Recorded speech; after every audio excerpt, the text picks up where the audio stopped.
City India news महाराष्ट्रातील लोकप्रिय वृत्तवाहिनी। सामान्य जनतेचा आवाज, राजकीय, सामाजिक, शेती विषयक व इतर बातम्या देणारे महाराष्ट्रातील प्रमुख न्यूज चॅनल कडून सर्व दर्शकांना भारतीय स्वातंत्र्य दिनाच्या हार्दिक शुभेच्छा। मंत्री भरत गोगावले यांच्या हस्ते ग्रामपंचायत नांदगाव तर्फे बीरवाडी येथे ध्वजारोहण।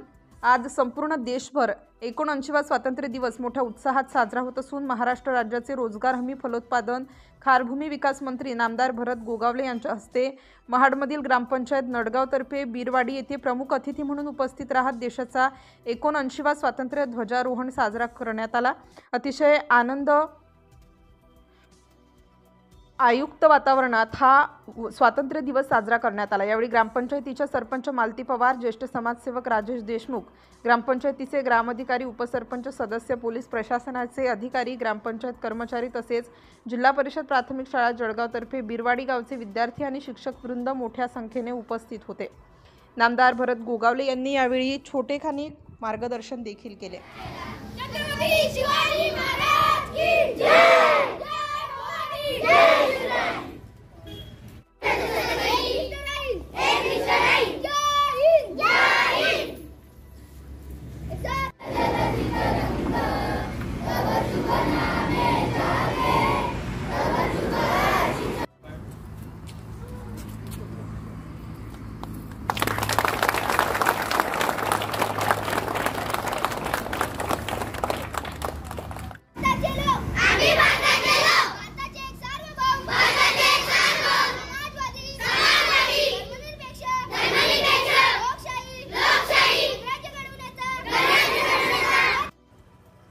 त्यावेळेला जे आपल्याला स्वातंत्र्य मिळालं, हे स्वातंत्र्य आपल्याला सहजासहजी मिळालेलं नाही आहे।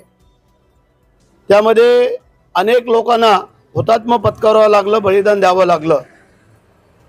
कित्येक लोकांच्या म्हणजे त्यावेळेला तरुणांनी केवळ देश स्वतंत्र व्हावा म्हणून हसत हसत फासावरती गेले।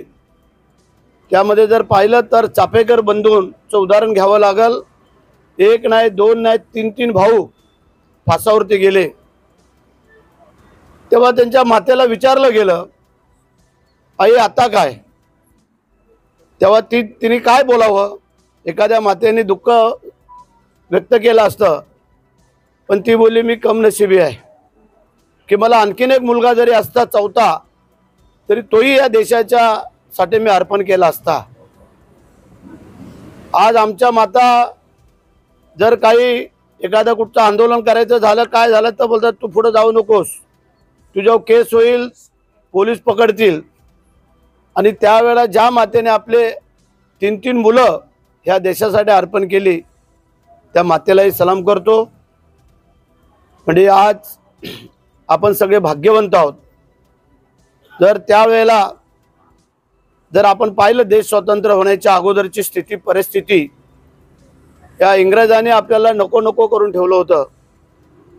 आणि अशा वेळेला आपल्या या सगळ्यांनी एकत्र येऊन आज आपण सगळे एकत्र इथं आहोत।